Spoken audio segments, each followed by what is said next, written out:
Jesen je bitan dio godine za voćare, jer to je vrijeme kada se materijalizira sav onaj trud koji se tokom godine ulagao u održavanje i njegu voćnjaka. Sav taj uložen trud vidljiv je kroz urod, odnosno plodove koji dozrijevaju tokom jeseni. Što se tiče radova u voćnjaku u jesen, najveći dio uzima sama berba voća. Ubrane plodove treba skladištiti na pravilan način kako bi što duže ostali svježi. Iskusniji voćari znaju da u jesen, nakon završene berbe, počinje priprema za narednu vegetaciju. Radovi u voćnjaku u jesen započinju sa održavanjem voćnjaka. Održavanje voćnjaka u jesen podrazumijeva skupljanje otpalog lišća koje predstavlja mjesto za prezimljavanje velikog broja štetnika, skupljanje mumificiranih plodova koji su ostali na krošnji i uklanjanje onih koji su ostali ispod voćke. Također treba ukloniti stare, polomljene grane. Sve navedene biljne dijelove treba iznijeti iz voćnjaka i spaliti. Time činimo preventivnu zaštitu od mogućih uzročnika bolesti voćaka. Poželjno je da se metalnom četkom ili posebnim strugačima sa debla i starih grana ostruže kora. Skidanjem stare kore skidamo i mahovinu lišajeve i gnijezda gusjenica koje su na stablu našle zimsko sklonište. Jesensko prskanje voćaka je obavezna mjera zaštite voćaka. Plavim prskanjem se suzbijaju uzročnici velikog broja bolesti. Suzbija se rogač šljive, monilioze, koštičavih voćki poput marelice, breskve, šljive, trešnje i višnje, bakteriozne plamenjače, jabuke i kruške, kovrčavost lista breskve i mnoge druge bolesti koje je moguće spriječiti ako provedemo spomenuto prskanje.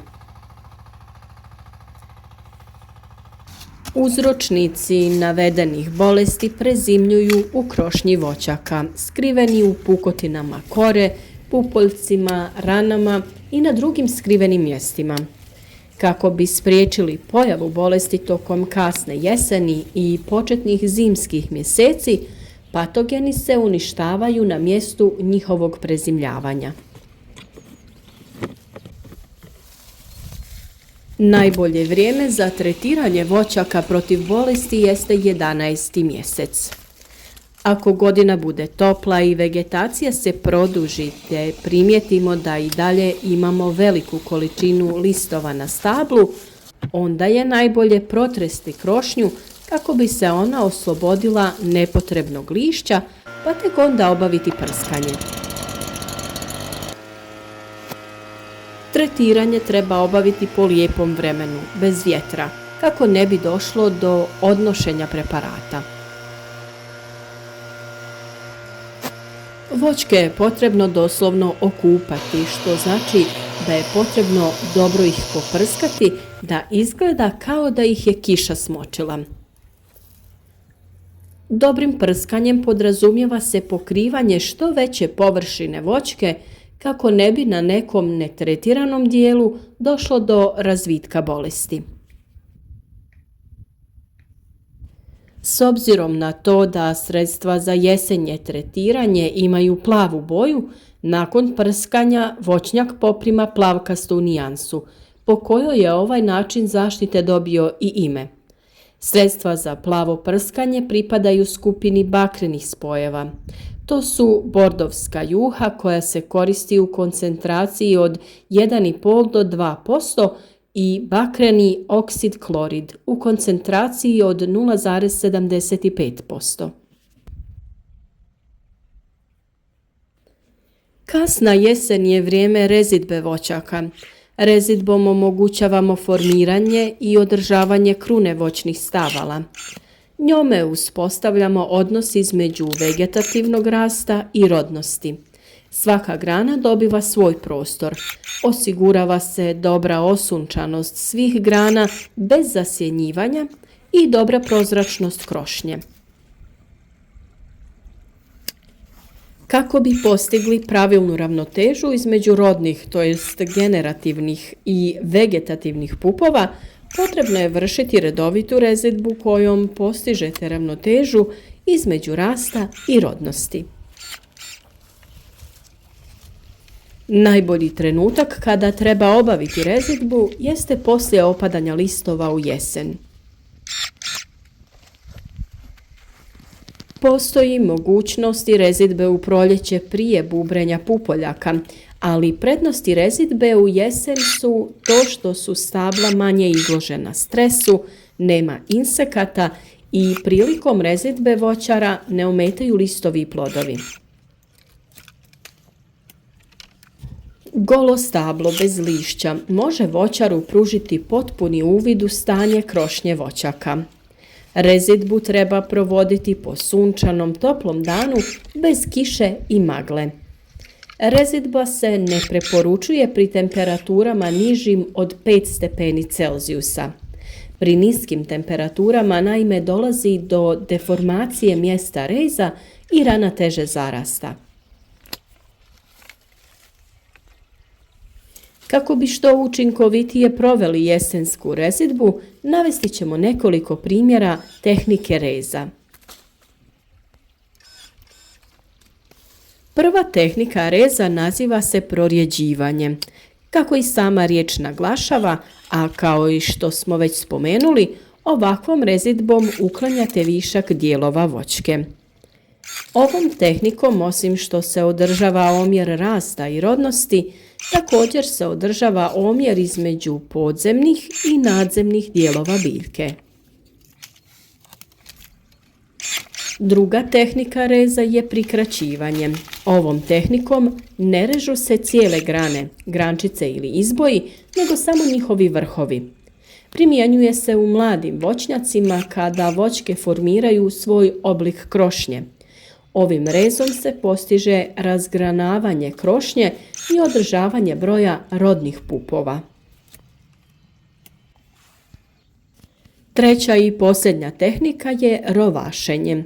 Ovom tehnikom se omogućuje veća količina hranjivih tvari za rast pupa, tako što se kora debla zasječe u obliku slova V. Time se prekida floem biljke, provodni dio u vaskularnim biljkama kojim se dovode šećeri, hranjive tvari i proteini od listova prema ostalim dijelovima biljke. Kada prekinemo tijek floema, hranjive tvari dobivene fotosintezom u listovima neće se raspodijeliti do korijena, nego će protok stati na mjestu reza i tako će dijelovi koji su iznad reza dobiti veće količine hranjivih tvari. Radovi u voćnjaku se na neki način mogu organizirati po mjesecima, pa ćemo u nastavku govoriti o tome kada i šta se treba odraditi. Radovi u voćnjaku na početku jeseni u prvom planu uključuju berbu voćaka za konzerviranje poput šljiva, krušaka, dunja i jabuka. Provodi se i jesenska obrada tla, to uključuje gnojenje tla, prekopavanje i kopanje jama za sadnju novih voćaka.